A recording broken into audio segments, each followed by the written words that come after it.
On peut peut-être commencer. Bienvenue, bonjour à tous.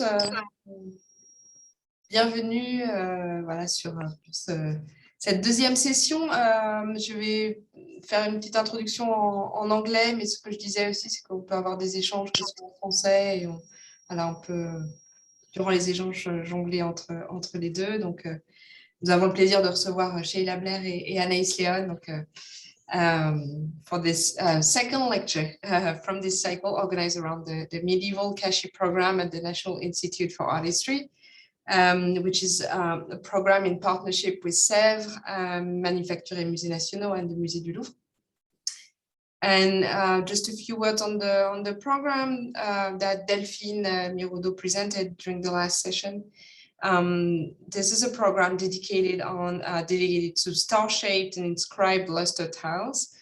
But today we will discuss another type of Persian lusterware with the sets of luster tiles that were used to cover cenotaphs, marking the graves and of revered figures in 13th and 14th century Iran. It will be a joint lecture with two parts, first with Sheila Blair, and then with Anaïs Leone. Welcome to everyone who's joining us now. I'm presenting Sheila Blair and Anaïs Leone. I don't know if I should actually really present Sheila Blair that everyone knows, but she's a Norma Jean Calderwood University Professor of Islamic and Asian Art at Boston College. She's now emerita and she's working on several projects, and we're very grateful for that. Her presentation today is the subject of a forthcoming publication, and she's also currently working on several articles on the uses of inscriptions on both architecture and objects from Iran. She's the author of several books, and I won't be able to mention all of them, but she published with Jonathan Bloom, Islamic Art, Past, Present, Future at Yale University Press in 2019. Also writing in Arabic, a hallmark of Islamic art at Youngstown State University in 2018. Also with Jonathan Bloom, By the Pen and What They Write, Writing in Islamic Art and Culture at the Yale University Press in 2017. Also mentioned in the recent publications with Jonathan Bloom and Ken Severson, Waterscapes, Islamic Architecture and Art from Doris Duke's Shangri-La, in 2016. And also very remarked books on God is the Light of the Heavens and the Earth, Light in Islamic Art and Culture, Yale University Press in 2015. Also, I can quote also The Art and Architecture of Islam at Yale University Press in 1994, which was also translated in several languages. And we are very grateful for her contribution to this cycle and to the program. So thank you very much again, Sheila Blair. And Anaïs Leone is a doctor in art history. She recently defended her dissertation in November. Congratulations for that.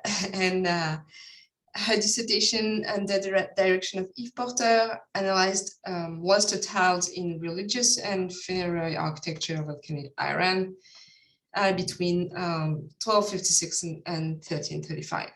She recently published an article in Karnas on luster tiles from Natanz.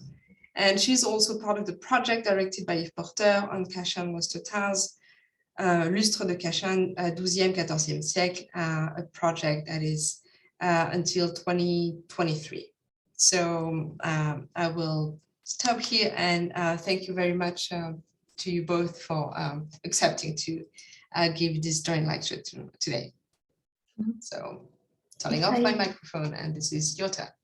If I just may add something before we start, this seminar is being recorded, so if you don't wish to appear on a subsequent recording, please keep your camera and microphone shut. Thank you. Sorry.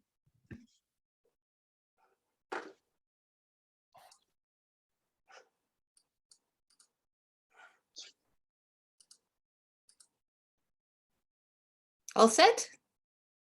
Working? Okay. Yes. Well, first of all, let me thank the Kashi Project for all their work. They've done a tremendous amount of work organizing all of this, and I look forward to seeing more presentations. As you probably know, the graves of Iranians of revered status are usually marked by cenotaphs, large rectangular boxes. And in the 13th and 14th century, some of the most important were covered with luster tiles. As Oliver Watson noted in his survey of 40 years ago of Persian lusterwares, there are three kinds of tiles: frieze tiles, star and cross tiles, and mihrab tiles.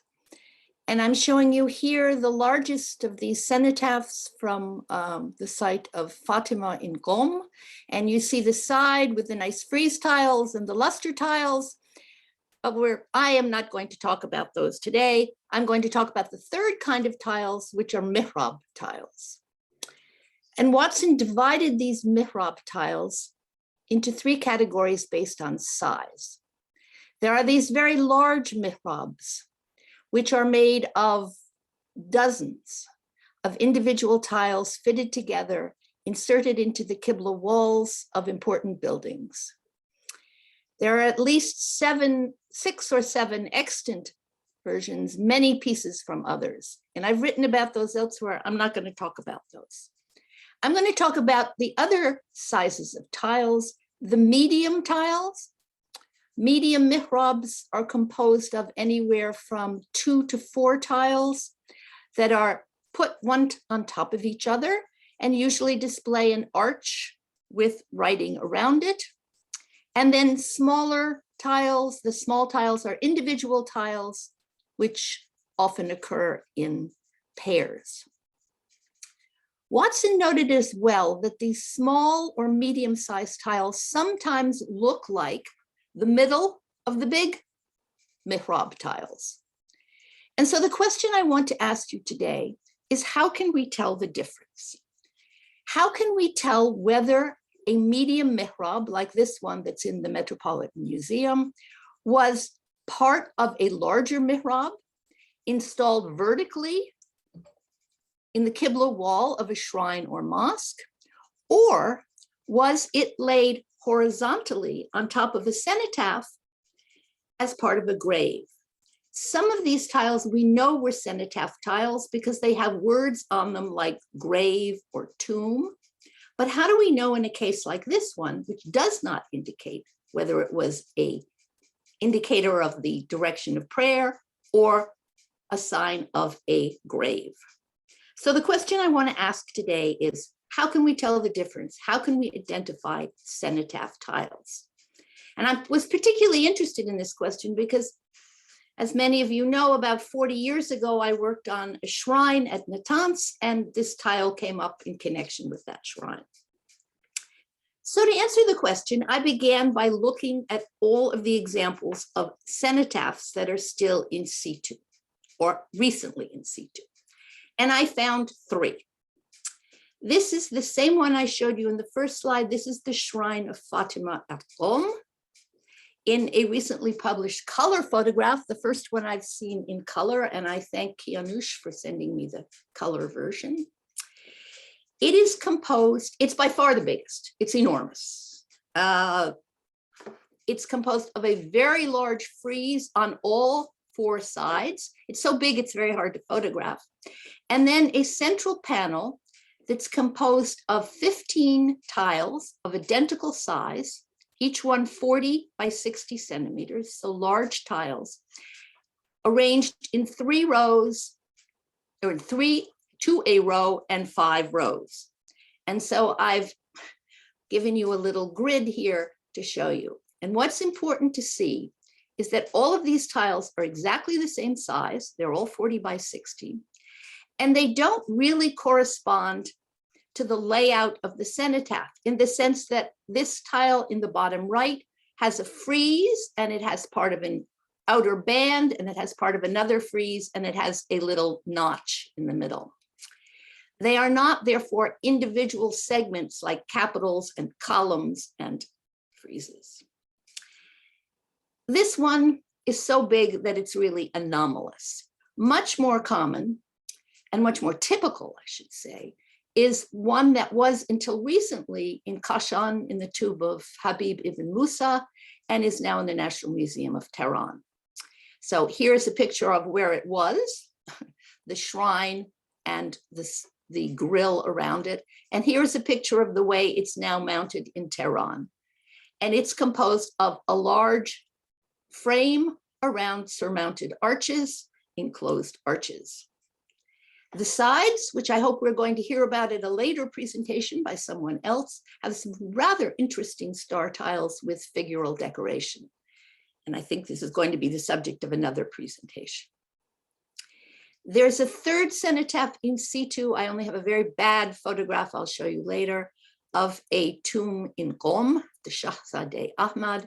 But these are the only three that we know directly come from cenotaphs.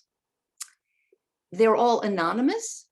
That is, they don't name the person who's dead, and they don't have any word for grave on them. But we have at least 10 other tiles that are now, or sets of tiles that are now in museums that say, this is the grave of. And as I put this together, I learned an awful lot of words for grave.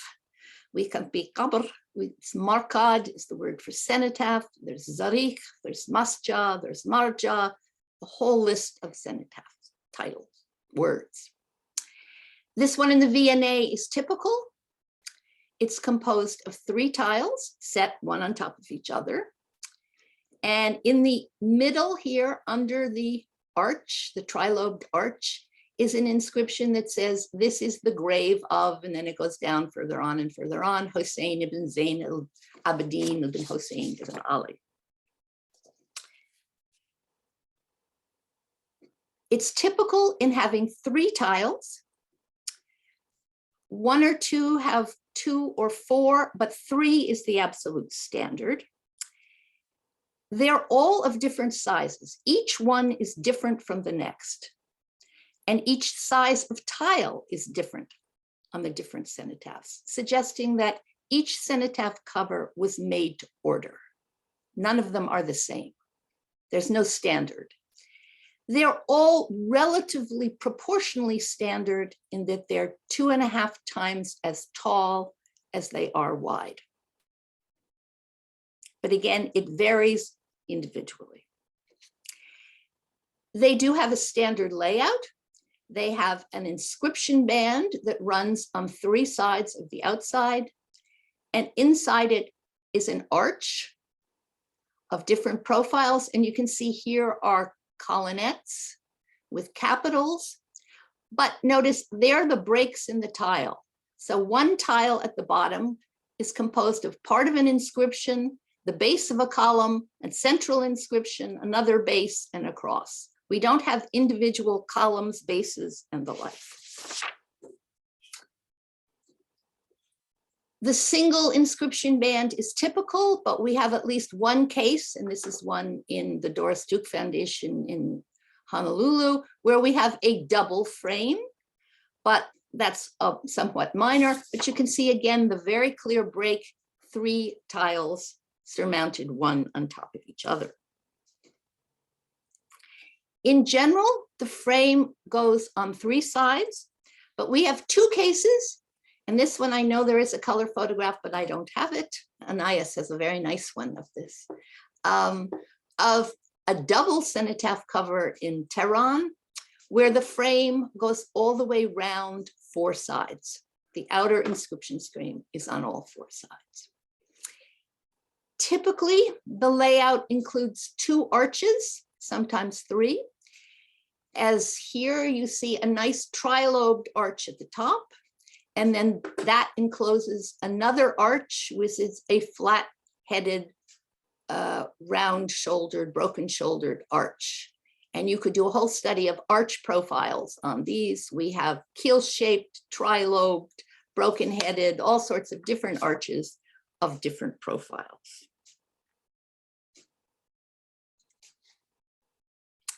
In contrast, if we look at the mihrabs, the large mihrabs, the central panel is usually composed of 2 tiles, not 3, but of a somewhat similar layout. This is the central panel from the Imamzadeh Yahya and Baramin that's now in the Doris Duke Foundation in Honolulu. And you can see the 2 tiles in the center, again with an arch. This is actually an epigraphic arch, that's a word, holding a lamp, supporting a frame. If I show you the whole mihrab, here are the 2 tiles from the middle. And then these are framed by separate columns, capitals, hoods, getting wider and wider. And the result is that the proportions of mihrabs are much different. They're much wider, of large mihrabs, they're much wider and bigger than cenotaph covers. And this is the cenotaph cover from the same building, but now in St. Petersburg in the Hermitage. And you can see the difference where here we have the separate pieces of columns and colonnettes and hoods, as opposed to here, the cenotaph covers are simply made of large tiles stacked one on top of each other. And each tile comprises a little bit of a column and a little bit of an inscription and a little bit of something else. I show you them to scale now, so you can see the difference between the very large mihrab that was in the wall and the smaller cover at the top. Notice too that they're not all dated at the same time, because many of these tombs, shrines, receive tiles over a period of time. So we have a 50-year gap between these 2. Sometimes the center of large mihrabs have indeed been taken away and removed to other museums. So here's a set of 2 tiles that was once in the priest's collection. It then ended up in the museum in Berlin. During World War II, it was taken to Russia. It's never been seen since, so it was probably destroyed.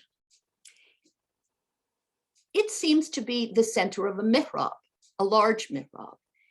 It's like the one in Hawaii, and it's like another set that's now in the shrine of ʿAli at Najaf that I've only seen in this colored black and white, in this black and white illustration. Here's the hood from the mihrab that's also in Najaf. And these 2 were the center of a much larger piece, a much larger ensemble. But again, you notice the center of large mihrabs are 2 tiles, not 3. They're much flatter, and then they're surrounded by columns. They would have been surrounded by columns, colonnettes. Cenotaph covers, by contrast, are flat tiles. Here is the one on the left from Qom, looking in a sort of aerial view, looking straight down at it, as opposed to the color view I showed you at the beginning from the bottom up. They're flat, and so to add depth, the potters seem to have added either bosses or bowls. And what I mean are projecting round pieces, and I've circled the one on the cenotaph at Qom, or little bowls in the corner. And these are found only on cenotaph covers. They are not found, to my knowledge, on standing mihrabs, on mihrabs that would have been in the wall. And you can see here's the other cenotaph cover that was still in situ in the center in Qom. And it has 2 of these balls, for lack of a better word, in the corners. And over here, a monochrome tile, a set of tiles. There would have been 3 originally. They're now in the David collection. They would have covered a cenotaph, and they too have these bowls in the corners, in the spandrels. These are not found in standing mihrabs. They are, however, found on these single tiles, which occur in pairs. The salting mihrab here and its very famous mate. I have no idea what is the function of these balls and bowls. And I'd be interested if anybody has any suggestions at the end. The only thing I can imagine is that they were intended to enhance the haptic experience, the touching experience of going around a cenotaph. Because as you see in this very nice photograph again, when pilgrims venerate a shrine, they come and they often touch it. And so the only thing I can imagine is that these balls and bowls on the top are made for touching, but I'd be happy to have any suggestions.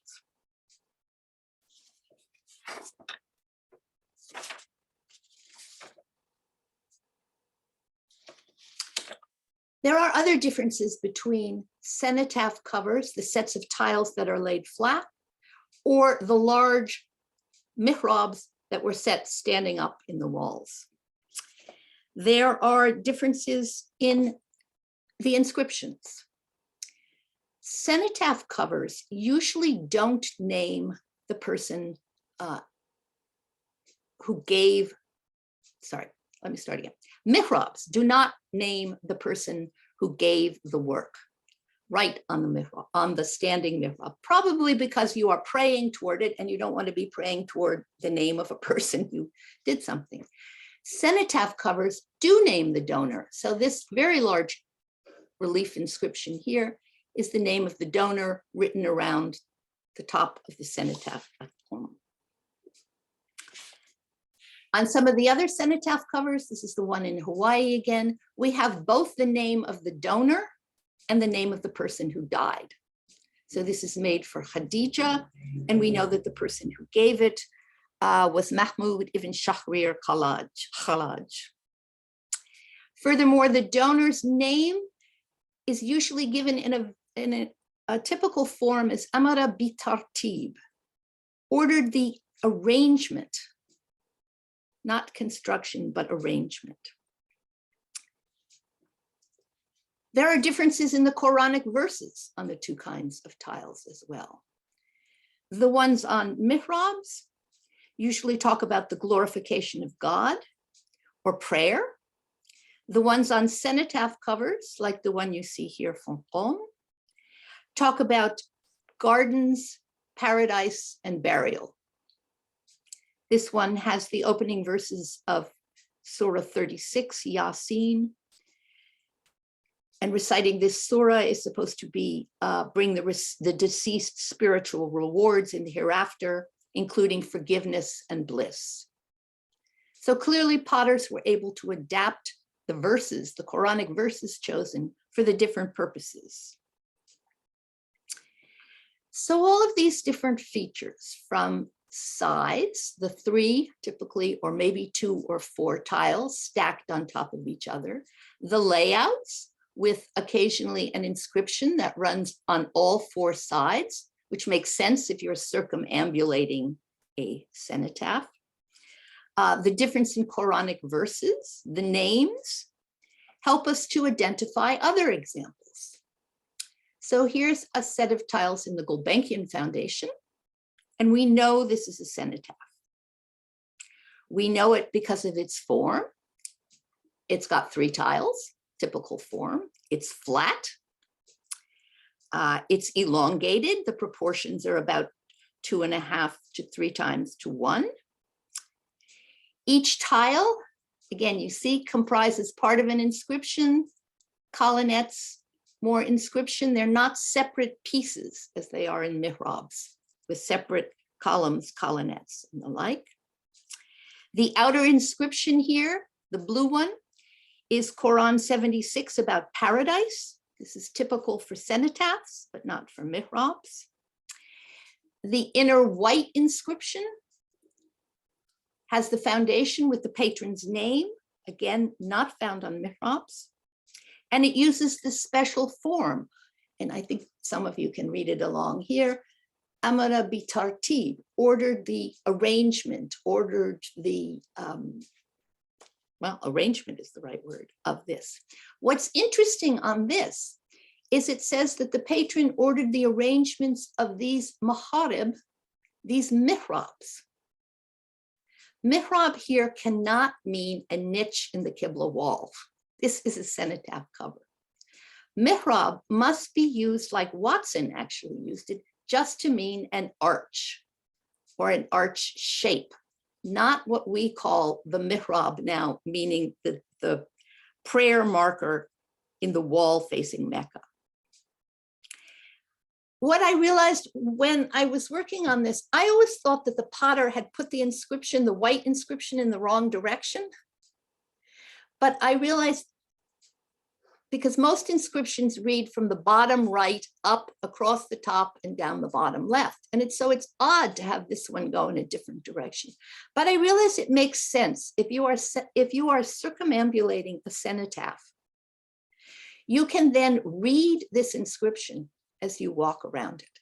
So having it in a different direction actually, again, enhances the movement you feel while walking around a cenotaph.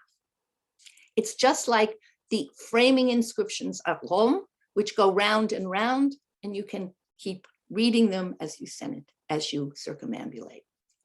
Oh, and here's the one at Rome. You see they go in different directions. This one goes this way and faces outward. This one goes this way, counterclockwise, and faces inward. So they're actually set up to be a sort of musical analogy, a musical dialogue going back and forth. All of these features make me conclude that this set of tiles in the Met, without question, was a cenotaph cover. It's 3 tiles, it's flat, it has a small inscription which actually goes round the whole thing, something that's readable only if you circumambulate, and you don't find that often on mihrabs. The same kind of little band is found on the 4-tiled cenotaph cover from Varamine. And what's interesting about this cover, inscription around the outside, is that it has the name at the end. They've blown it up here. It has the date, the year 9, and then unfortunately that's destroyed, and the name of the potter in the hand of the poor slave, Ali ibn Muhammad ibn Fadlallah, this otherwise unknown potter.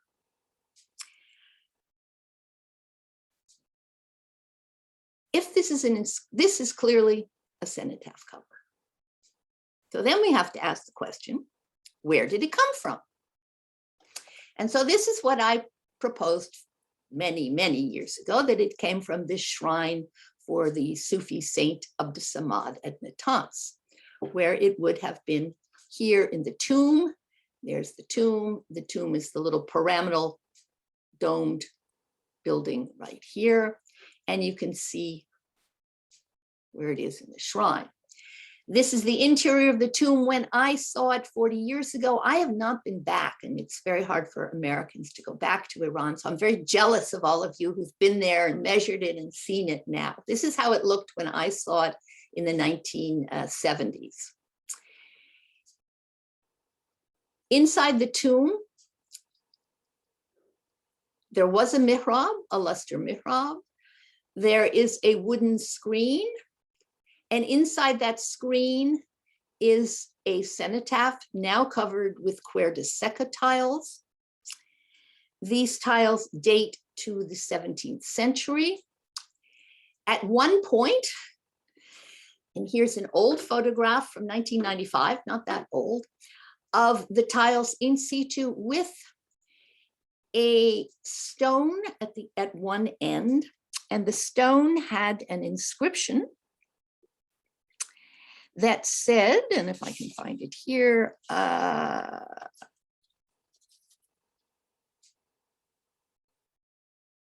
that Khadija Sultan made a vow, khima dasht, in 1045, which is equivalent to 1635. And this pious work remains of her. That's what the inscription says. It's unclear. Was her pious work to make the cenotaph? Was her pious work to die and be buried here? We don't know what that means. Then 10 years later, someone erected this wooden screen around the cenotaph that's there now. And here is where the cenotaph is now in situ. As Anaïs astutely pointed out in her latest article on Natanz, this is clearly not the original location of the cenotaph for the sheikh, the original sheikh who was buried here. Sheikhs and other revered figures are usually buried directly in the center of a tomb. So I just show you one here to show you the Imamzadeh Yahya. You're in the middle so people can walk around you and circumambulate. And we have extant examples. And then I just thought I'd show you, we also have pictures that show you exactly the same thing. So this is the very famous funerary scene showing the mourning for Alexander with a very nice boxed cenotaph on top of which is the coffin. And here are Alexander's mother and Aristotle mourning from him. But it is, if you'll notice, directly centered in front of the opening. And I think it's showing you pretty accurately how these cenotaphs would have been used with maybe candlesticks around them or hanging lamps on top of them. So the question is, was the Cuerda Seca cenotaph for someone else? Was it a later burial? I think this one, I still think this one that's now in the Metropolitan must have come from Natanz. And I think so for lots of reasons. As we all know, it's inscribed at the top, the work of Hassan ibn Ali ibn Babuya, the builder. And that same name of a builder is inscribed here at the top of the capitals at Natanz. And recent work by Anna Marie Gorbanovich and Richard McClary they've been able to read, thanks to Abdullah Gruchani, the epithet of the builder. He is from Vidbul, which is a small village near Kashan. Same person here then at Natanz, and also on the cenotaph cover. We know that there was also lots of lusterware at Natanz. We know there was also, in fact, luster in the octagonal pavilion next door. And at one point I had toyed with, and I even have an article coming out that's wrong, that I thought maybe the cenotaph cover had been the mihrab here. That's wrong, but it's too late to correct that. We're moving on from there. But there were fragments found that were published in 1995, which I hadn't paid much attention to, but I should have, that were excavated by the Iranians when they were doing work in the octagonal pavilion. So here is a little tile, and with a great deal of difficulty from this crummy little black and white illustration, I'm happy to say I identified the inscriptions and I was able to find other fragments. So here's a task for you, Anaïs, and many others to locate more of these little tiles that must have come from, presumably from the mihrab. They were excavated in the octagonal, or they seem to have been excavated from the octagonal pavilion. So presumably we had lusterware here as well as in the tomb. When I was putting this together, I saw there were other parallels between this cenotaph cover and the tomb. And I noticed that there's this curious basket weave pattern on the luster. And that's exactly the same basket weave pattern that you find on the colonnettes in the tomb itself. And I'd never noticed that before. Provenance also links our tomb cover to Isfahan. According to records in the Metropolitan, the dealer who sold the Metropolitan its set of tiles suggested that, or said that they were purchased by Chirol, and he can be identified as Sir Mary Valentine Ignatius Chirol, who was a prominent British diplomat and newspaper publisher. And now, thanks to newly published biographies about him, we know that he went to Iran in 1884. And that's exactly the time that the tiles from Natanz were being sold. We know that he bought it in Isfahan. And this one, that's the hood that now came from the mihrab that's in the V&A, was purchased the following year. You can see by the accession number, it was purchased by the V&A in 1885 from a merchant. Well, it came through a Dutch merchant in Isfahan named Coligno, and he may have been the very one who sold the Met their tiles as well.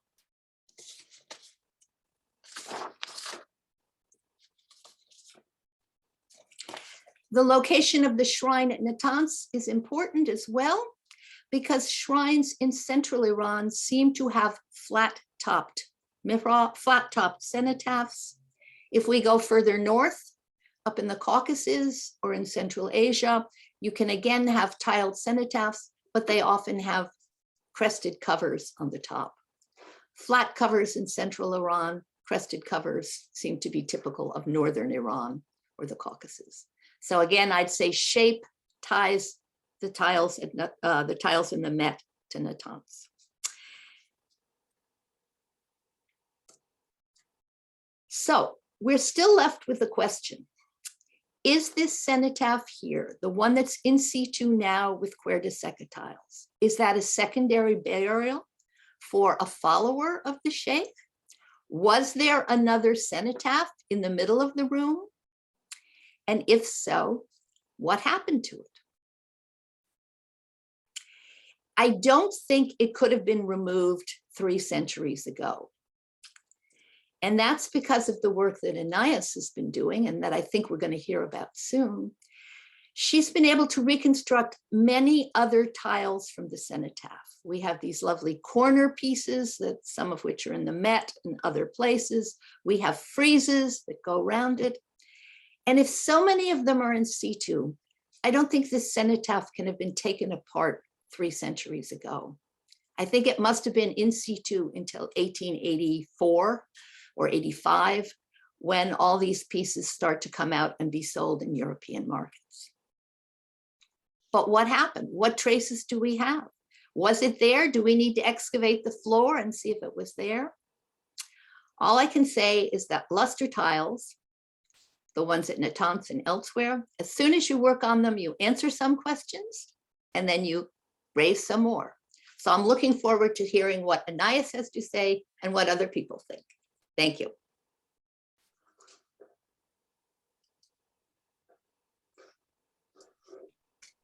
Thank you very much, Sheila, for this fascinating talk. And now, and you also opened a very great transition with Anaïs. So, Anaïs? Yes. And we'll have the questions. Is that fine for you both if we have the questions afterwards? Yeah, because I think they go together. Yeah, thank you. Okay, so I have to, okay.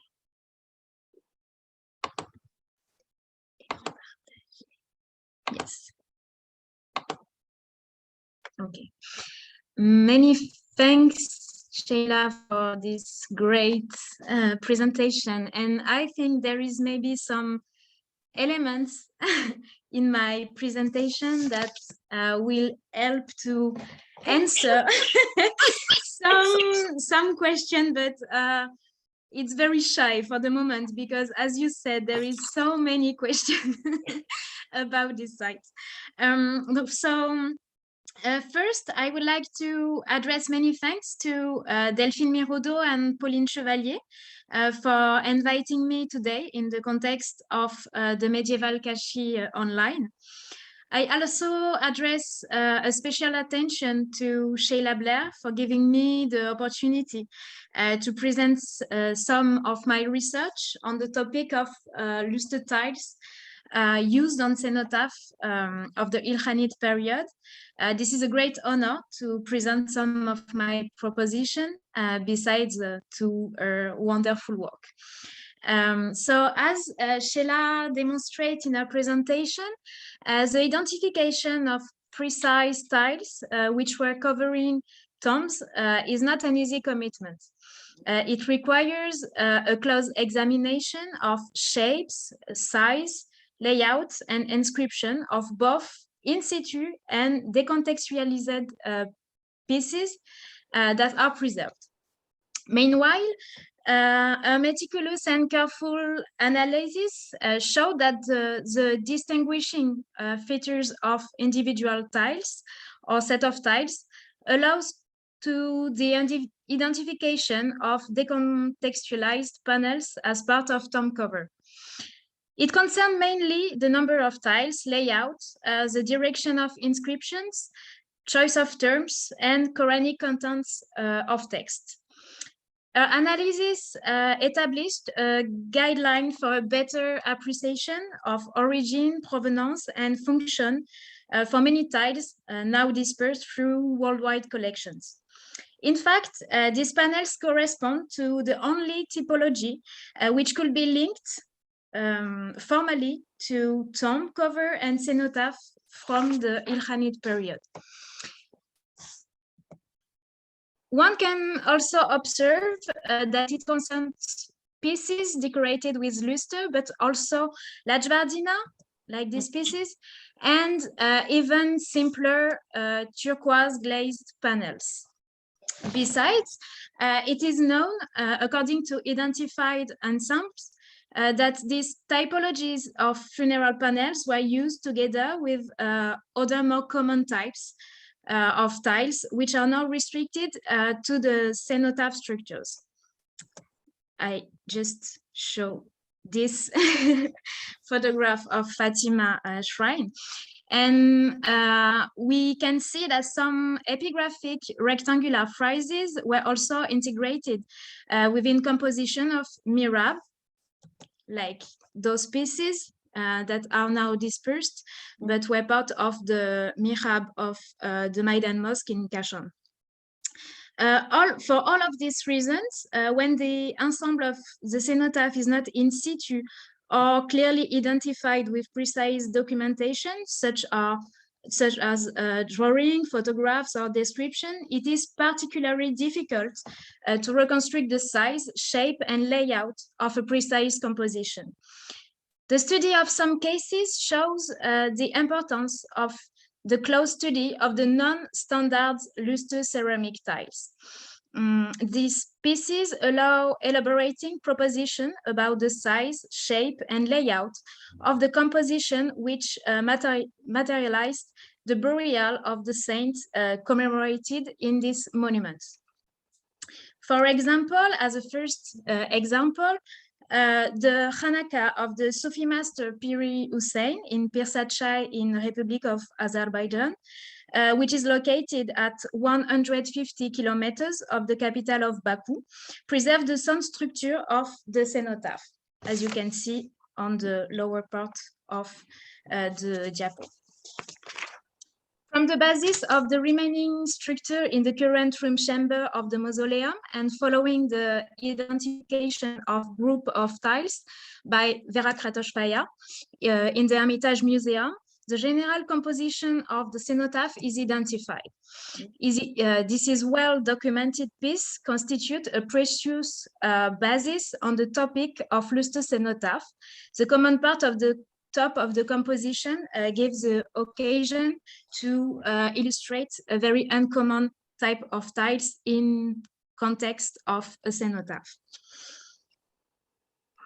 In parallel, it is now well known that the tomb chamber of Abd al-Samad at Natanz in central Iran displayed among the most important ensemble of luster ceramic of the period. The current state of the site allows some proposition about the scheme of the arrangement of the luster program on walls, as you can see the proposition on the diapo. At least 3 zones of luster tiles were displayed. The dado, formed by stars and cross-shaped tiles, the main Quranic frieze, which was running below, and the important luster mihrab located on the Qibla wall. I already published some proposition of the reconstruction of this zone of the Luster program in Natanz. It is not the topic of the present communication. The case of the cenotaph, which materialized the burial of the figure commemorated in the monument, constitute almost a subject in itself. And it's enough for today, I think. It constitutes also an even more problematic part of the decorative scheme of this monument. Because of its function, the cenotaph was an independent item detached from the building's wall, thus allowing pious circumambulation. Consequently, unlike the decoration displayed on walls, no evidence remained in the room concerning the hypothetical original lustre cover of the shape.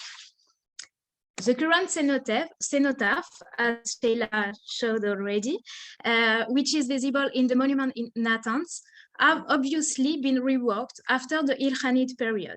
Some remarks about this structure will be formulated thereafter. If the original ensemble was made from Luster tiles, we don't have any evidence about its shape, layout, dimension, and exact location.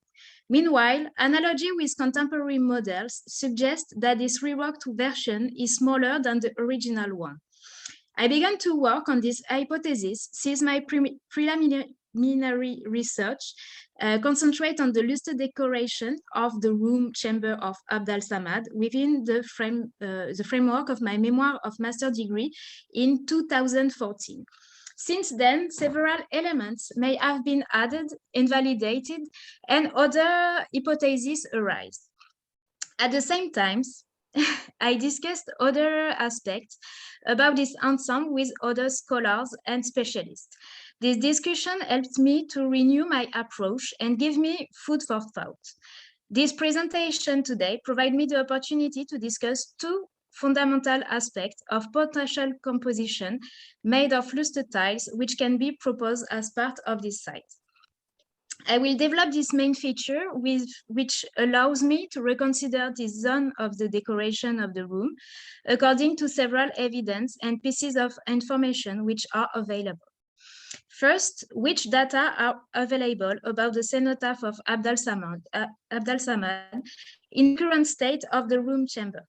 Secondly, what can we know from the surviving tiles which are associated with the cenotaph of Abd al-Samad? It corresponds simultaneously to an overview of the research I conducted since the present day and to the starting point for the forthcoming study on this topic. So, first of all, which evidences could we collect in the current state of the room? If there was a lustre cover for the cenotaph in Natanz, nothing remains from this structure at the present day. If we don't know the exact date of its installation into the monument, at least since 1936, when André Godard published his description and study of the shrine of Abd al-Samad, this structure was there. The current cenotaph is a small parallelepiped structure covered with Safavid style, ligne noire or quadra seca tiles. It is located close to the mihrab area, oriented following the Qibla, behind a wooden screen.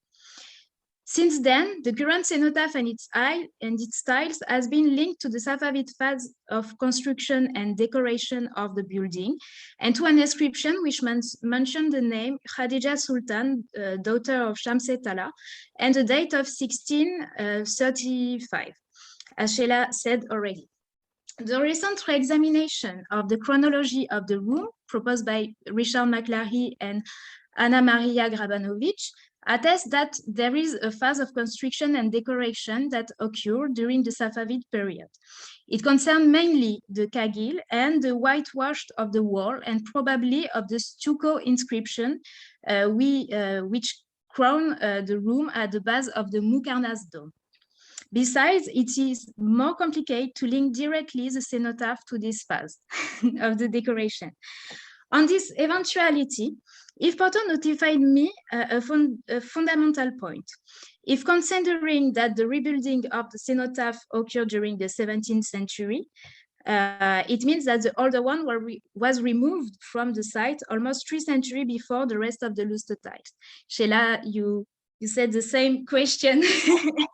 Where the tiles from the cenotaph were during all this time? It was an invitation to renew completely my approach. And since then, I investigate several possibilities. Firstly, the careful analysis of the provenance of the tiles which are associated with the cenotaph shows that they arrived at the same moment through the same intermediaries and into the same collection that other set of tiles coming from this monument. In conclusion, these pieces associated with the cenotaph might have been purchased simultaneously to the other coming from the walls of Natanz. For this question, the pieces which are preserved in the collection of the Victoria and Albert Museum are very useful because the pieces that are coming described as coming from the cenotaph of Natanz are comprised among 40 authors that are described as coming from Natanz.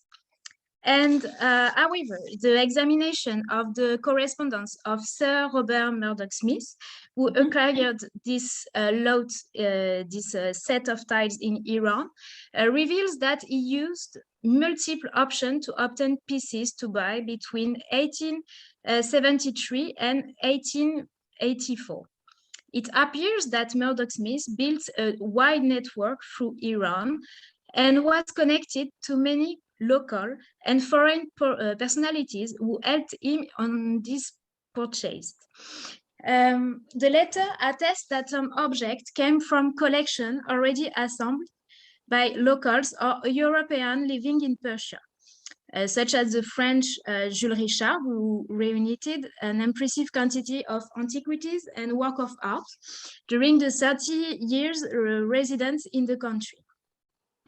Considering the activity of an intermediary directly dealing in Iran, such as Murdoch-Smith, it seems possible that those tiles were preserved in local collection or merely stocked unmarked before being purchased and sent to Europe. In the absence of more specific information about the transaction of tiles identified as coming from the cenotaph of Abd al-Samad in Natanz, it remained difficult establishing on which context those tiles were preserved. No clues remain about the place where the different portions of the tomb cover were preserved before being purchased and dispersed on collection through the world. If this background could give a clue, it remains not fully convincing considering the gap of 3 centuries it implies. In fact, we don't know precisely if the inscription is directly related to the cenotaph, but also there is another point. The quality of these quadra seca tiles has been extensively noted as low quality, which could explain why they were not taken in the sites removed at the same time than the Luster one.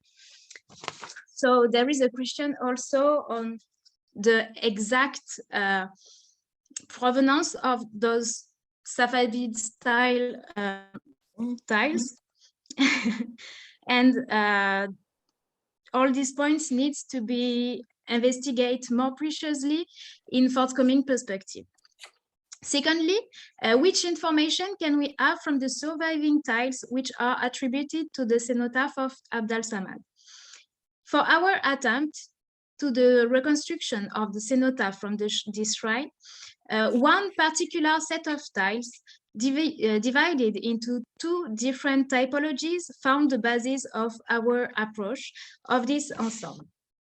It concerns the 3-dimensional corner tiles, which are dispersed among at least 4 different collections. So Dimitri Sadoviev mentioned me that this style, the fourth one, that I didn't know before and found in an old auction catalog, is now in the Al-Saba collection. So one new information also. So Sheila Blair noted not long before that these pieces worked as pilaster at the corner of the structure and were completed between with another set of rectangular tiles framed at the top and at the bottom with a cursive Quranic citation written on lustre on a white background. Following the reunion of these two elements of the frieze, I was able to estimate the dimension of the complete structure of the parallelepipedic cenotaph to 3.46 meters on by 2.26 meters. It constitutes the first step of the recomposition of the tomb of Abd al-Samad. The corner tile preserved at the British Museum must establish the basis because written with both the first and the last words of the Surah 62.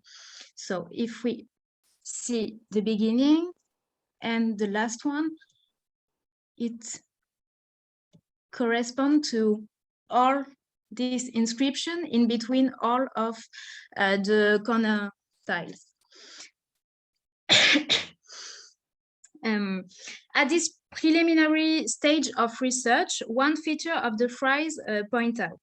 The tiles which were attributed to the group reunited was much more longer than the portion which was running between the four corners. Also, the first corner didn't correspond to the beginning of the surah. It must have been some portion of the inscription before it. So the frieze could be divided into three different parts that may correspond to three different locations of the original layout of the cenotaph. Concerning the first third of the inscription, the length corresponds to the total circumference of the estimated dimension of the structure. So it's all complete with the cycle around the cenotaph. According to this, the first third of the inscription, which was running before the first corner, surrounded probably the composition, maybe to cover the top face of the parallelepiped. So this kind of proposition, maybe because it's working on the size of the estimated cenotaph, this first part of the frieze should run all around, maybe, on this part. And very recently, a new piece of evidence allowed me to formulate a more accurate proposition concerning the last third of the frieze, which was running after the last corner. So since then, I was thinking that maybe there was different part of this inscription on the cenotaph. And in the frame of this presentation, I found a new piece of evidence. So it's a fragment of this frieze, and in the side of of this piece, we can see that it's also a corner tile. So it's very interesting because this frieze too is a corner one. The close examination of the side of these fragments shows clearly that it corresponds, in fact, at a portion of a corner piece inscribed on both sides of the angle, which is now broken. This simple observation is a turning point in the approach of this frieze. The presence of this corner piece induced a more precise segmentation of the last third of the inscription. Also, from the basis of the corner piece of this part of the inscription, a proposition more accurate of the last part of this inscription was running at the bottom of the cenotaph, and it corresponds also to the division of the inscription, and it's working with 8 tiles and 5 tiles for all the sides of this ensemble. Yes. if the corner pieces, yes.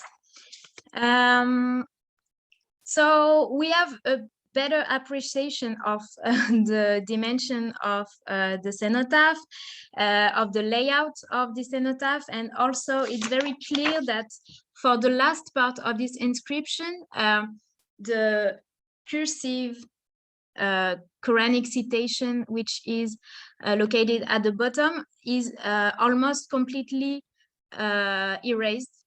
Maybe it was because it was on the floor. It could be also an hypothesis. And the panel dated which is now preserved in the Metropolitan Museum in New York, has been already attributed to the mausoleum of Abd al-Samad. It's true that this date corresponds to the phase of decoration of the site at the beginning of the 14th century. And since then, there was some question about this attribution, and it has been questioned since then.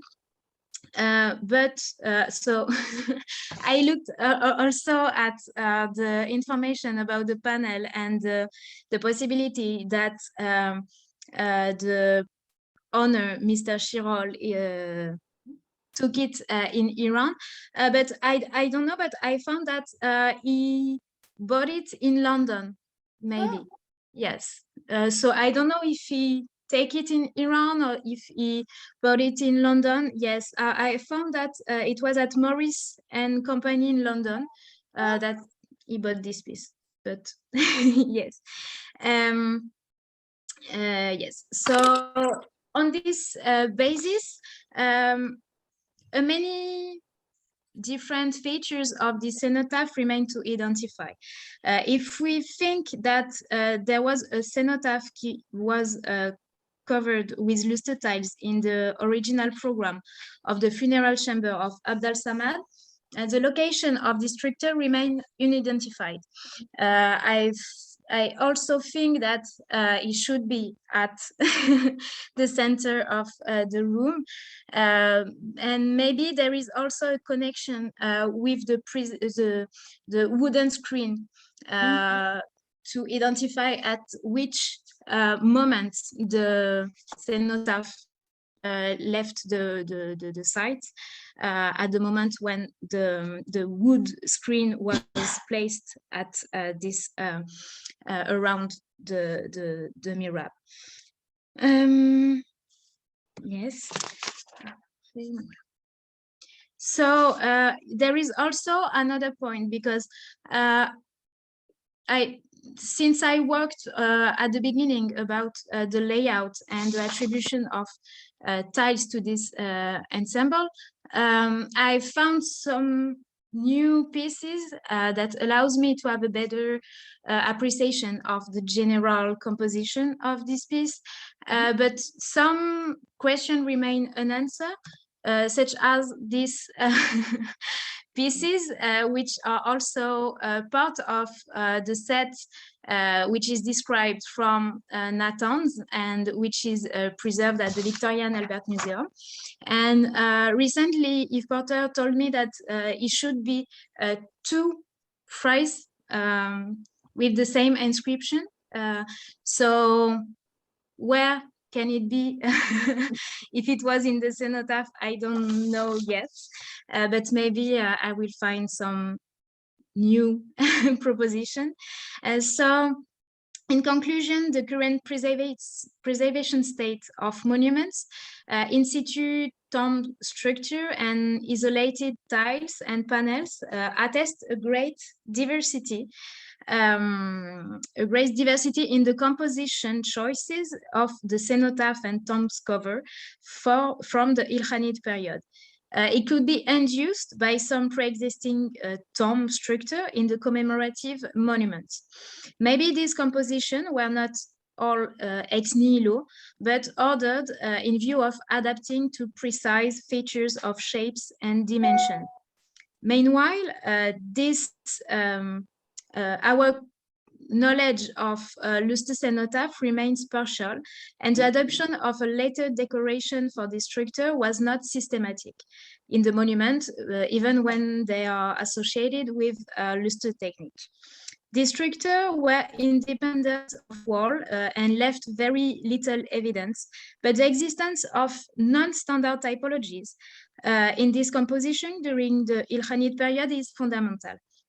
The case of the shrine of Abd al-Samad shows that even if a lot of elements need clarification, some hypotheses can be formulated from the tiles themselves in a bottom-up methodology initiated by my director, Yves Porter. And the results obtained with the analysis of corner tiles are encouraging. This is also an invitation to observe more carefully the decontextualized tiles which correspond to uncommon typologies. They might have been made to adapt a precise structure. Thank you.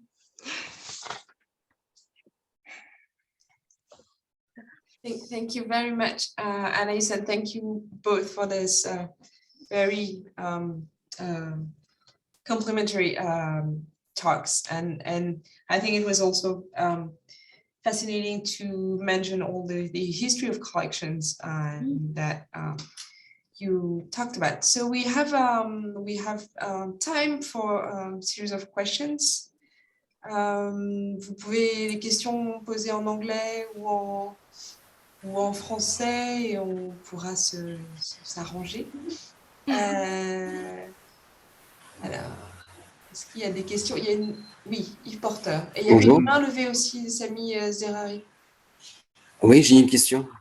Ah oui, vous aviez levé la main tout à l'heure. Yves Porter. Oui, j'ai une question à mademoiselle qui a présenté. Allez-y, oui. On passe et on... Oui. J'ai une question concernant la méthode, les outils et les techniques utilisées pour relever les différents motifs de décoration utilisés pour les mausolées. On n'a pas parlé sur les différentes techniques utilisées pour relever les différents motifs des faïences et des calligraphies, etc. J'ai pas compris la question, excusez-moi. Je veux savoir les différentes techniques de relevé utilisées pour les faïences et les calligraphies que vous avez parlé déjà.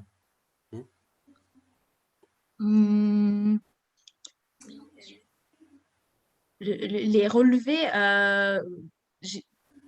sur ce que j'ai, sur mes mesures à Natanz, c'est ça? Oui. Oui, bah, j'ai fait des mesures, des observations, des schémas pour la zone du Mihrab. Après, là, sur le cénotaphe, il ne reste rien. Donc, j'ai rien pu mesurer pour le cénotaphe. Après, sur en fait, le déroulement de l'inscription, ça correspond à un nombre assez répétitif en fait, qui permet en fait de savoir les dimensions, d'estimer les dimensions à partir en fait du nombre de carreaux qui est estimé entre chaque coin. C'est ça que j'ai fait. Ça répond à votre question? Oui? Oui, d'accord, j'ai compris, d'accord. Okay. I was very interested in your reconstruction because the reconstruction would make the cenotaph at Natanz even bigger than the one at Qom, which is considerably larger than anything else that survives. Yes. So that might speak to the difference in time. We have 100 years basically between Qom and Natanz, and the Mongol propensity for monumentality and the fact of the patronage. I thought that was all quite interesting. I think the work points immediately to how we need to look at all these collections together, and hence the Kashi project, to find all the tiles in order to reconstruct the original form of the cenotaph. Now, let me ask you, have you ever considered, I did, but I haven't seen it, could the Cuerda Seca tiles be 19th century imitations of Safavid work? Yes, I wondered about that, and I Yeah. played with that, and I looked at it, but I can't find any way of, I can't go there, so I can't see it. Yes, I consider it, and I didn't have had enough elements to talk about it more clearly during this presentation. But I think it's one of the possibility that it could be at this moment. But I have to work again on this possibility. And there is another, I don't know, because it's not really my first topic, but maybe some people can answer, because I am also very curious to know if we know a lot of cenotaph covered with Quadraseca tiles during the Safavid period. Good question. Because all the time we are just telling, oh, it's Safavid because the tiles, but I try to find, but I found And nothing. they don't fit also. Yeah. There's like Yeah. 2.5 rows. One row is cut in half, like they were made somewhere else, and then Masume had it. Yes. Well, So I just I think sorry. honestly, I think at something like reuse maybe for this. Yeah, I think so type. too. Yeah. Yeah, I was going to say those tiles do not look 17th century. They look later. Okay, good. Good. Excellent. Thank From you. the master, the mistress. It's based, you know, I mean, it's based on the photographs. So I'm, you know, but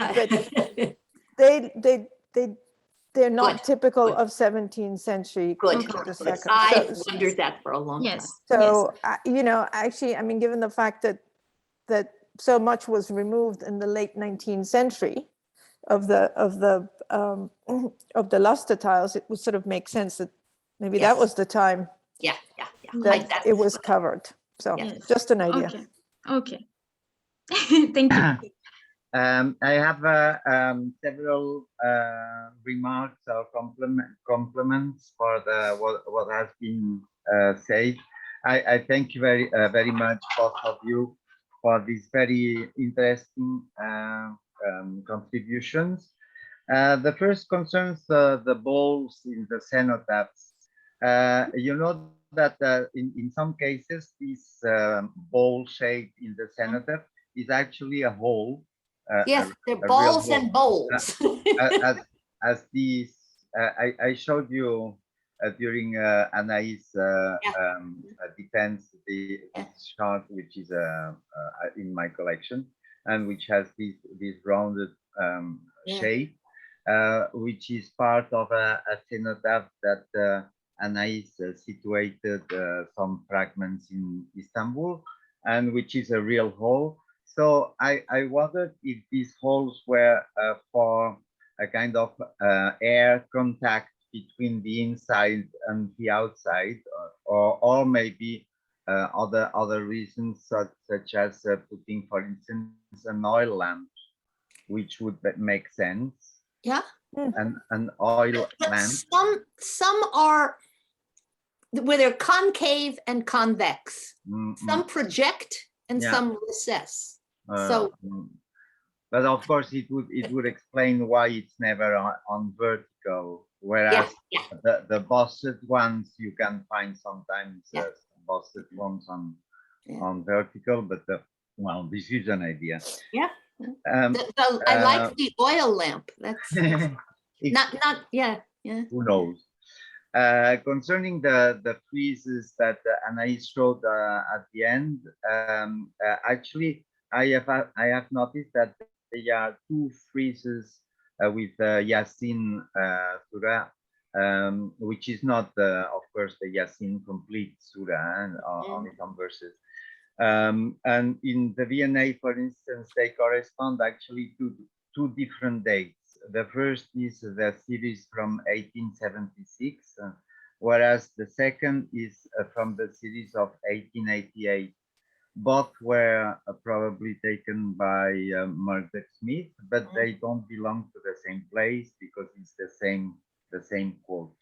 So it's very interesting because it means there are the one from 1876 is alleged actually coming from Natanz, according to the archives in the V&A. But the one from 1888 is not documented, the place.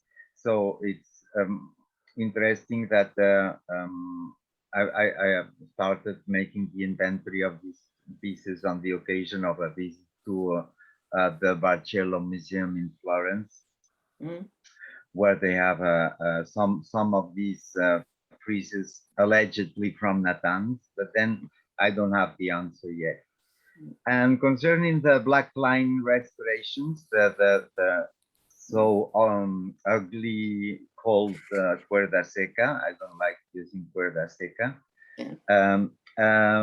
There are some restorations which were made, among others, in the Ali Kafu pavilion and other Safavid palaces, which were actually very late, early 20th century probably.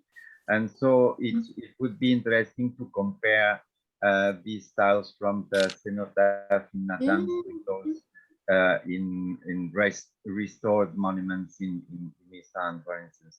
Although, of course, there are even more modern examples of these black line tiles. That's it. Yes.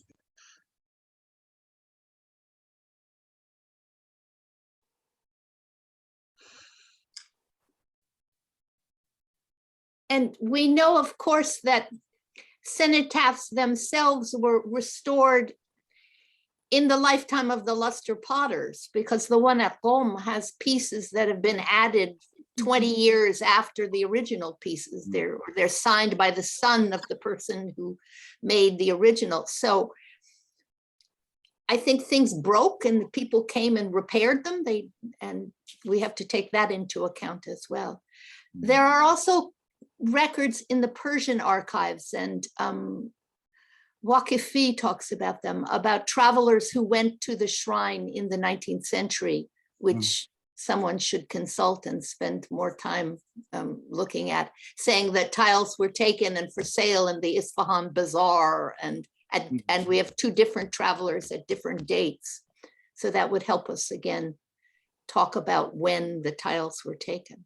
But I'm very much taken, Masume, with your idea that the cuerda seca, or the black line, if you like, is a 19th century innovate or introduction.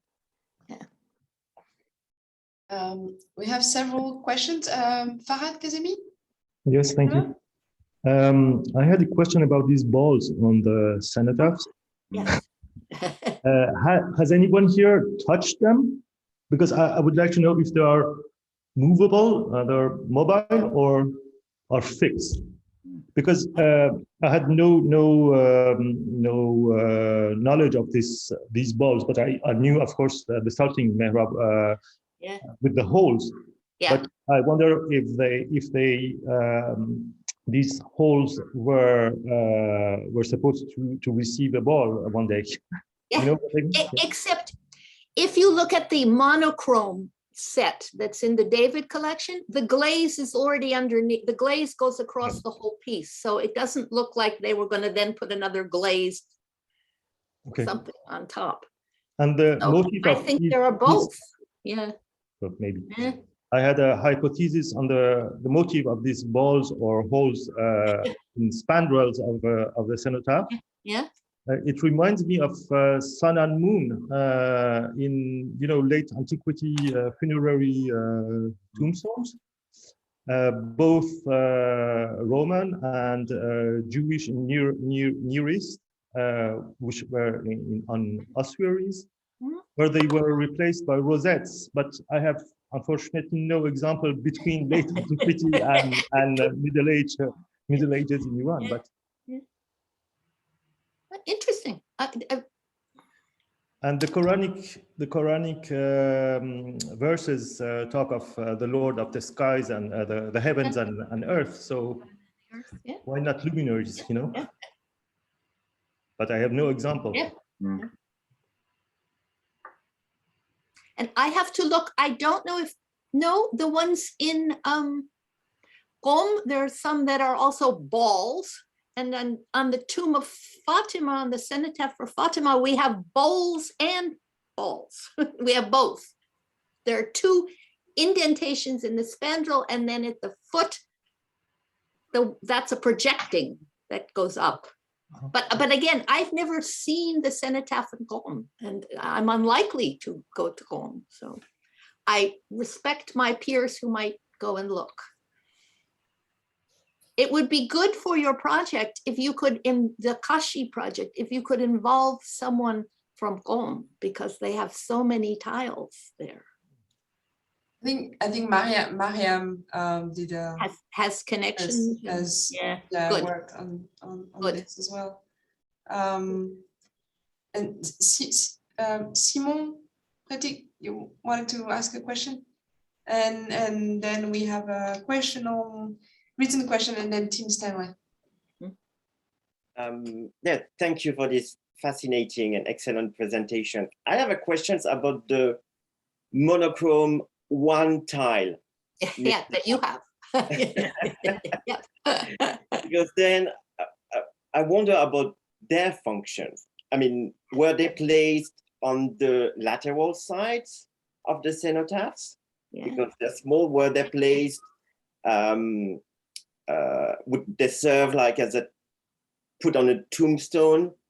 Maybe like the Timoid ones, you know, it's because I mean, selfishly speaking, we have one of those, you know, many tiles in the Stackler collection, and it has also these like small. Yes, exactly. Balls. Yes. But, and the size. I think it's made in the same mold as one of the ones from the David collection. There are some that are from the same, in the monochrome ones, there are two from the same mold somewhere. I have. Okay, because they're not small. I mean, they're like 40 by 60 centimeters. Yeah. So clearly they would fit sort of like the side of a cenotaph of someone of lesser importance, probably, you know, than a big one. But I was just wondering about those because we know several of them. So I have no answer to where they were put. I wondered, looking at the reconstructed, maybe 19th century now, cenotaph in Natanz, where at one point they put this stone that says Khadija had made a vow, standing up at one end. Would we have had one standing up at each end? Could they be like the ones from Central Asia, where you have things on the sides of a box? I don't know, and perhaps people who've been to more shrines in Iran might be able to tell me if we have other stones, not necessarily luster tiles or even monochrome tiles, installed in these shrines. And I don't know the answer. Or are they like just gravestones, as in graveyards where we just have a stone?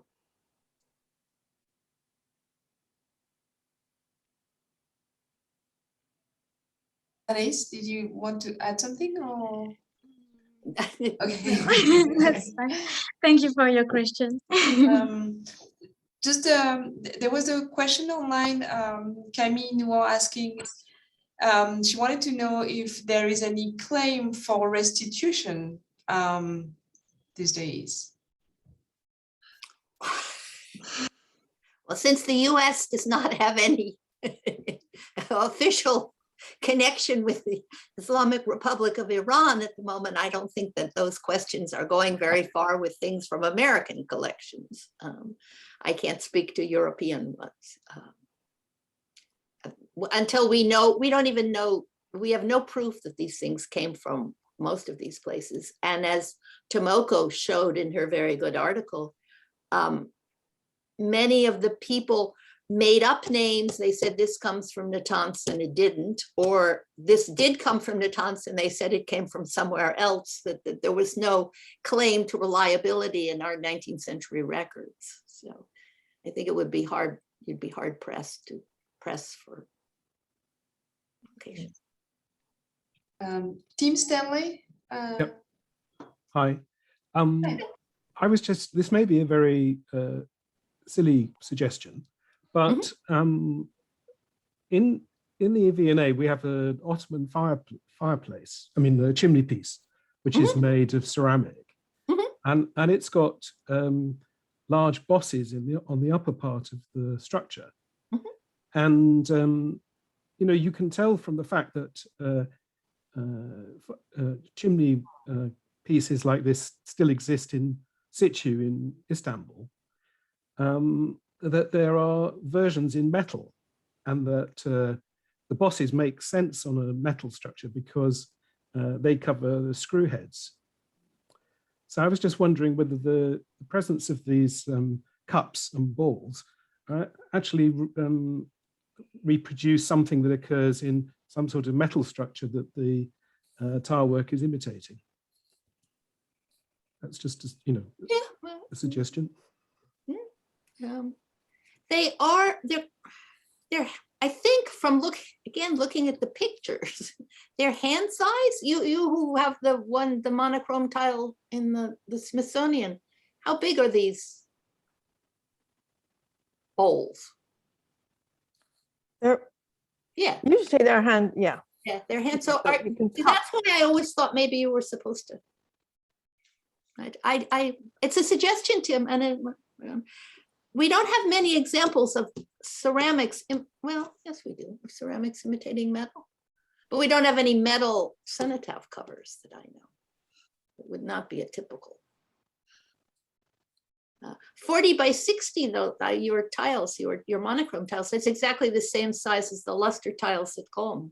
They're 40 by 60, and 60 seems to be a good size for a tile. I think if you get too much bigger, it starts to warp and break. And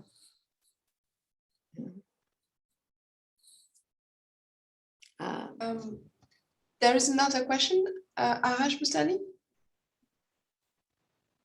Sorry to disturb. I'm not really expert in art history. I'm working mostly in Afghanistan for the last 18 years, but the things that I witnessed in some cities like Herat, Balkh, and sometimes in Kabul, this semi-sphere cuts into the stones, mostly related to the Timurid time, are used as a place, as a bowl for donation. Even you can put some nuts, some money or something on that. And even on some, because in that area is not a Shia, they are Sunni, and they are mostly leaving the stones on an open air as symmetry. Therefore, even in some of them, I saw the people are leaving some wheat and other this sort of food for the birds to come. And in some other one in Balkh, particularly one in Balkh that they call it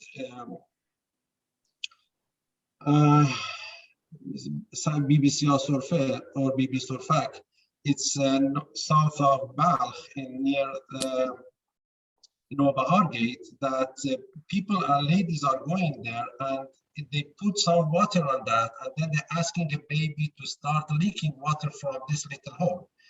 Maybe some of them is made after, they find that all and they made this sort of stories, but maybe it was related to some of these things in the past. And the answer to another gentleman, I think it was Mr. Kazemi, who talking about this shape in the history. In the Abbasid Mosque of Balkh, Nogumbad, visibly you can see this rosette in the side of the Nogumbad Mosque. And we have also one example in Turkmenistan, that in the mihrab that you have this rosette in the side of the mihrab, but those are made of gypsum, completely different story. Sorry. I think the idea of a votive offering is very good, because we know often women went to these shrines, and people have been working on Shiite shrines in Iran as a site of veneration for women to ask for fertility, for the health of their baby, and they would leave pieces of baby clothing, they would leave other things for fertility, for pregnancy. So this idea of having a little place to put a strip of cloth, a baby shoe, they leave all sorts of things, would make a lot of sense. Or water that connects you to the deceased, and either the water is thereby sacred because it's with on the deceased. I like this idea of connecting to the spirit of the deceased. So I think that makes sense. I've never been, maybe some of you have, to the shrine at Meshhed. And I know now there are grills around it, but I don't know in other shrines where you can still touch the cenotaph if people leave things, do things, touch things. I think we have to think more of also of uses of these things, not just what they look like hanging up on museum walls now, but how they were used when they were put. Yes. Thank you very much for your yeah, that was very interesting. Oh, there's another question. Hussein Tahai. Oh, wait, yeah. Yeah, thank you very much, both Sheila and Anaïs, for your presentation. I have a question about, I want to come back to lustre tiles and ask a question about the style of these tiles, because thanks to Anaïs, we know the mihrab better than previous years. The tiles of the mihrab, I mean the mihrab inside the shrine of Abdus Samad. But did you find any connections between these tiles that you attributed to the Cenotaph and the tiles of mihrabs? Because we know mihrabs and the date of the mihrab, which is the early 14th century. I was curious to know much about the relation between these tiles, these rectangular tiles that belong to a cenotaph and the mihrab, and is there any connection between the styles of them, or we can maybe suggest something about the date of these tiles, I mean the rectangular tiles. And I also wanted to add that we have some of these rectangular tiles in National Museum of Kashan, which they are attributed to the Imamzade Shah Yarman in Kashan, but they are not. They are just suggestions. But we already have some of these rectangular tiles exactly same as what you find belong to the Natanz in National Museum of Kashan. Yeah, my question is about this tile and the motifs of this tile, the relation between the mihrab and these tiles of Cenotaph. Thank you. Anaïs? Yes, many thanks for your question. You mean the rectangular tiles? That's it. Yes, of course. There is a link, and they were produced in the same way. The only difference is about the length of the inscription, because as I showed in the restitution of the cenotaph, it's much more longer than just a frame in a mihrab, and when it's not in context, when it's just isolated tile in one collection, there is not so much clue to to know if it's coming from a mihrab or a cenotaph. I was able to do this for Natanz because of the corner tiles, and that's why it's a very nice discovery to find just on the side of the little portion, the fragment at the V&A, that it's also a corner one, a simpler but corner one, because it's just proof that it was made for a rectangular parallelepipedic structure. But when it's not in context, it's almost impossible to know if it was in a mihrab or a cenotaph. If you have the set of tile and you see if it's I don't know, a set of 20 or just 5 tiles, and you just look at the inscription and how many gaps do you have in the inscription, how long it was, and that's besides this kind of consideration, from only one separate tiles, you don't have so much chance to know if it's coming from the mihrab or the cenotaph. You have to work on faisceau d'indices en anglais. Many different kind of clues, and that's the only solution to know. But if you just have one fragment or even 2 or 3 tiles, it's very difficult to know if it's coming from a mihrab or a cenotaph. And that's all the difficulty of this kind of research, because when it's separate and decontextualized, it's very difficult to know. But yeah. To respond to your question, in some cases, as at Natanz, it seems like the luster tiles for the cenotaph and the walls, and now we know the octagonal pavilion, all date to the same decade, let us say. But at Veramine, we have 45 years between the date of the mihrab, which seems to come first, and then 45 years later, they add this enormous luster cenotaph, or at least they redo the cover of the cenotaph. Now, I don't know why. I mean, did they destroy the cenotaph, the original cenotaph? They must have had a cenotaph.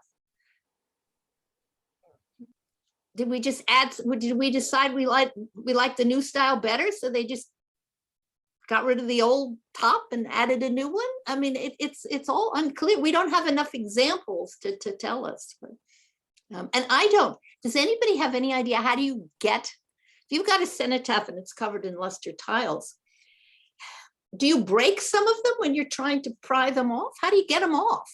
I mean, I assume they're cemented pretty well down there.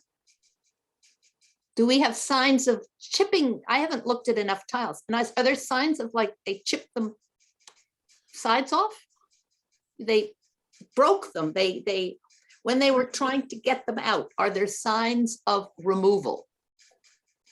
In the on any tiles? On any tiles? Yes, I think so. And I think a lot of unknown tiles are just broken maybe at the time of the removal. And there is also sometimes it's very difficult to know, because there is some tiles which have been really reworked on the side, maybe to protection, because it was maybe yes, but it's a very good information. And the reverse of tile, it's I think another topic. Yes. And some of them have drawings on the back. Yes. Yes. And we've also never confronted the question, and I think, of how did they figure out how many tiles they needed? So we presume that most, if not all, tiles were made in Kashan.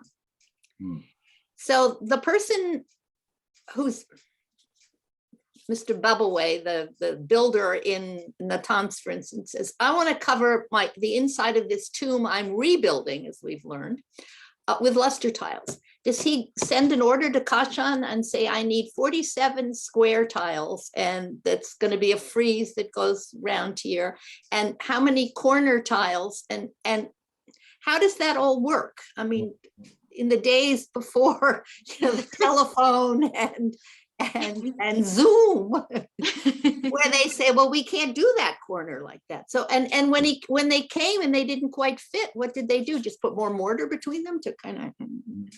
Actually, that was the reason why I wanted to push some of my students to study on modules and molds and patterns and templates, because I guess there has to be some kind of standards for like the Zare or the measurements which were common at that time, and which can be you don't have to be there to measure. I mean, if it's for instance 5 today, how do you say that? Means that there has to be some kind of way Then in some cases, such as the mihrab from Baramin, for instance, you have this gap between the mihrab and the rest, that you don't know if it's intended or it's just a mistake and so on. So I really don't know how it was made, but when you think of the mihrab of Nathan's when it was in place, which is the biggest, enormous, and very complex because it has this niche effect. It's not flat, as you know. Then it has to be measured. It fits perfectly. Such is also the case with the Quranic trees with the birds. It fits perfectly. So there might be half tiles, but most of the time it's not less than half a tile. So it means that it has been measured to fit. And this is the experience that shows this. But of course, I think the answers will come only when we have a critic mass to relay upon, because of course, otherwise there is nothing written. So there is also another point which Anaïs was speaking about, the backs of the tiles, is the numbering. I have seen that quite a lot of tiles, when they have not been too over restored, have marks on the backs. These marks might be sometimes very readable numbers written in Persian, but sometimes they are slightly erased, and sometimes they don't make much sense because maybe they are incomplete or so. But I guess this also goes in the process of the mounting of these tiles when they come from the workshop to the monument. Well, and you saw that goes into the 20th century, because when Kevorkian sent the mihrab to the Doris Duke Foundation, he had all the pieces on the back numbered. But apparently whoever installed it in the Doris Duke Foundation didn't even read the numbers because they're installed in the wrong order. But they are very clearly numbered on the back, because you can go behind it and look. So I assume this is a practice that must have gone on, I mean, since they installed. Then it is strange that in Mashhad, for instance, some of the friezes are not in order. Even some tiles are upside down, which is quite surprising in Mashhad. And when they reinstalled the mihrabs from the shrine into the museum, there's changes.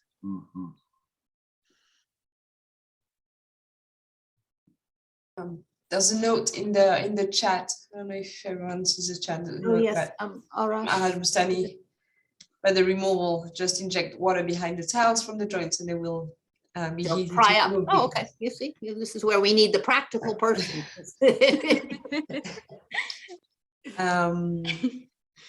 there any more questions?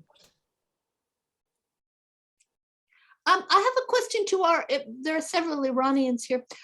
Do you think there are more tiles in Iran that we don't know about, in private collections, in local museums? I mean,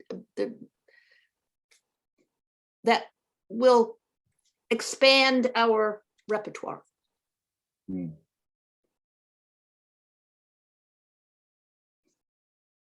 I mean, on verra, but I mean, we'll see. But it strikes me as a place where we might find more pieces, more things locally.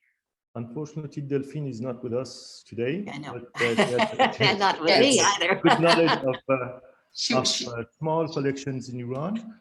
Yeah, she was actually traveling for the Musée de Sèvres to Abu Dhabi and just coming back today. So yes. It was very unfortunate, and I'm sorry, I should have mentioned that earlier. She apologized for not being here. So there's one small museum in Tehran which belongs to the university, and it was a scholar's home in the 1920s, I imagine. And there are many tiles in this museum which are not very well described and documented. Delphine knows them very well. Pardon? It's the Muqaddam Museum. Exactly. Ah, I went there. Yes. Oh, because I didn't realize that. Those have been mentioned in early publications. This is in the Muqaddam collection. Oh, that would be an excellent thing to bring to our attention.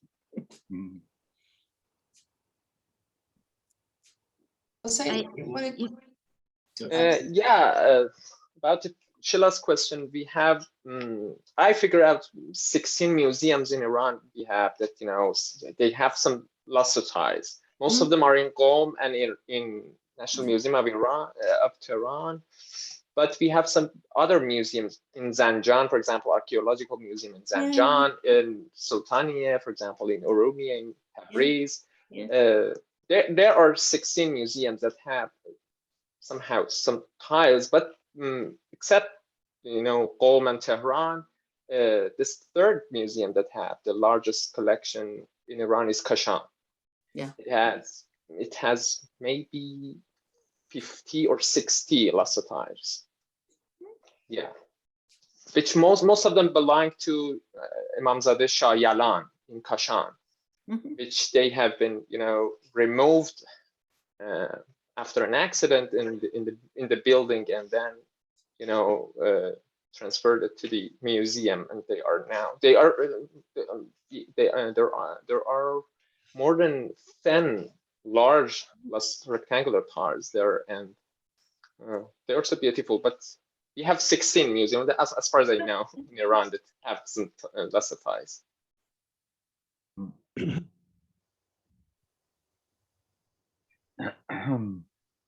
you. More question? Oh, yes. Among the recent finds of lustre tiles in Iran, I think it's on 22nd this month that we'll have a conference organized by the CERMI and the Institut Français de Recherche en Iran.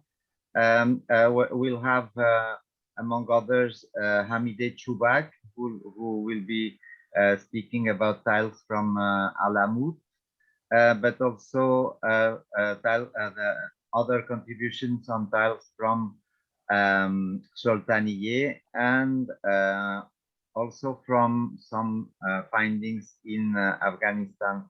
So I know that Hamideh Choubak has found also some tiles in the Girov area, and I guess most of these tiles are housed in archaeological deposits, but of course most of them are not published, so they are not yet, and are very small fragments. Let me ask a question to Viola. Did they ever find any lustre tiles from Ghazni? I know in the museum in Rome, there are lustre ceramics, and I asked, and they didn't think they had lustre tiles, but I didn't know if there were any still in situ or. No, the tiles are glazed. Yeah. And lustre is only used on bowls that came from Ghazni. Yeah. Okay. Because I know when I was in Turkmenistan once, somebody tried to sell me a fragment of a lustre tile. And I was too young and too stupid to sort of take advantage of it and, you know, take a photograph at least, even if I didn't buy it. So there are clearly more tiles like floating around in Turkmenistan that they've dug up in excavations at Merv or places like that. In Turkmenistan, you have Miana, yeah, the tomb of yeah. Abu Said. This was in somebody's household in Turkmenistan. So, but I think there may be more things floating around that we don't know about. Yeah. Thank you, Viola, also for putting the link for everyone, putting the link for the seminar in the chat. Okay.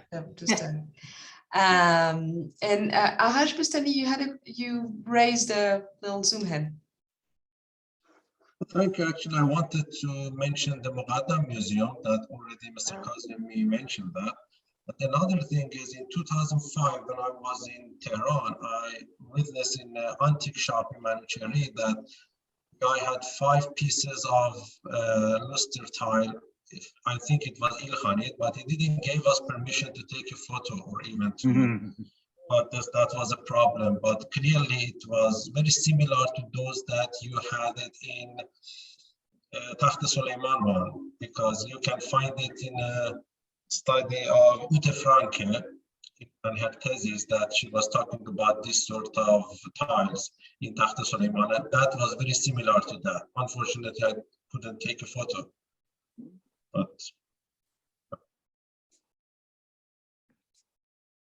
Thank you. Well, there's no more question. Thank you very much. Thank you all also for contributing to this beautiful Q&A at the end. This is it's always great to have this long moment of discussion. So thank you so much, and thank you to our 2 speakers today, Sheila Blair and Anaïs Leone. Thank you so much. Yes, thank you. We can really clap on Zoom. That's unfortunate, but thank you. And we will send you very soon the details about the session in April, and also the session. There will be session in April and session in May. So we will send you emails about that, and all the information will be also soon available on the INASHA website. So thank you very much again, and we'll see you soon for the next session. So thank you all. Thank you. Thank you. Bye. Bye. Yeah.